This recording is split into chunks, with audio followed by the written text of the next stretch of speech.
আয়াত ২৭৩ للفقراء الذين أحصروا في سبيل الله لا يستطيعون ضربا في الأرض يحسبهم الجاهل أغنياء من التعفف تعرفهم بسيماهم لا يسألون الناس إلحافا وما تنفقوا من خير فإن الله به عليم অনুবাদ এগুলো অভাবগ্রস্ত লোকদের প্রাপ্য যারা আল্লাহর পথে এমনভাবে ব্যাপৃত যে দেশময় ঘোরাফেরা করতে পারে না, আত্মসম্মান বোধে না চাওয়ার কারণে অজ্ঞ লোকেরা তাদেরকে অভাবমুক্ত মনে করে। আপনি তাদের লক্ষণ দেখে চিনতে পারবেন, তারা মানুষের কাছে নাছোড় হয়ে চায় না।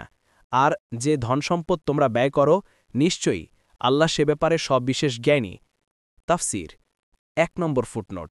এখানে অভাবগ্রস্ত লোক বলতে ওই সকল লোককে বোঝানো হয়েছে যারা দিনী কাজে নিয়োজিত থাকার কারণে জীবিকা অর্জনের উদ্দেশ্যে অন্য কোনো কাজ করতে পারে না।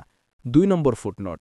এ আয়াত থেকে জানা যায় যে কোনো ফকিরকে যদি মূল্যবান পোশাক পরিহিত অবস্থায় দেখা যায়, তবে এ কারণে তাকে ধনী মনে করা হবে না, বরং ফকিরই বলা হবে। এরূপ ব্যক্তিকে জাকাত দান করাও জায়েজ হবে। তাফসিরে কুরতুবী ৩ নম্বর ফুটনোট। এতে বোঝা যায় যে লক্ষণাদি দেখে বিচার করা অশুদ্ধ নয়, কাজেই যদি এমন কোনো বেওয়ারিশ মৃতদেহ পাওয়া যায় যার দেহে পৈথা আছে এবং সে ফতনরা কৃতও নয়, তবে তাকে মুসলিমদের গোরস্থানে দাফন করা যাবে না। তাফসিরে কুরতুবী ৪ নম্বর ফুটনোট।